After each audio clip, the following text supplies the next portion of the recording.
পদার্থবিজ্ঞান প্রথম পত্র খাতা নিয়ে একটি দুঃসংবাদ। পদার্থবিজ্ঞান পরীক্ষার্থীদের খাতা নষ্ট হয়েছে সর্বনিম্ন, বা আমরা এই পর্যন্ত যে নিউজটি পেয়েছি সেখানে উল্লেখ করা হয়েছে 92,872টি বা 92,000 প্লাস খাতা নষ্ট হয়েছে। তাই এই পরীক্ষার্থীদের কিভাবে রেজাল্ট দিবে না দিবে এই বিষয়ে এখন আমরা জানতে পারিনি।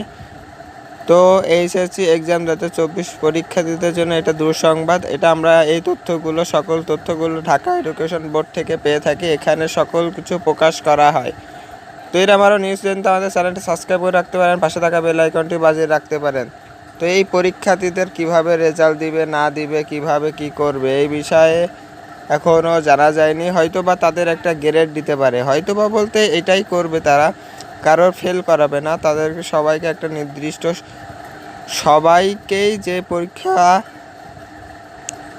যতটি খাতা নষ্ট হয়েছে ততটি খাতা সকল পরীক্ষার্থীদের একটা নির্ধারিত একটা গ্রেড দিবে। ভালো এ প্লাসও দিবে না, এ গ্রেডও দিবে না, হয়তো বা এ মাইনাস দিতে পারে। কারণ পরীক্ষায় খাতা না থাকার কারণে, না দেখতে পাওয়ার কারণে এটা নির্ধারিত করা যাবে না কোনগুলো ভালো ছাত্র, বা এইগুলো তো তারা করতে পারছে না। যারা প্রাপ্য ভালো ছাত্র তাদেরকে একটা যে প্রাপ্য নাম্বার পাওয়ার আশা ছিল সেটা হয়তো বা পাবে না।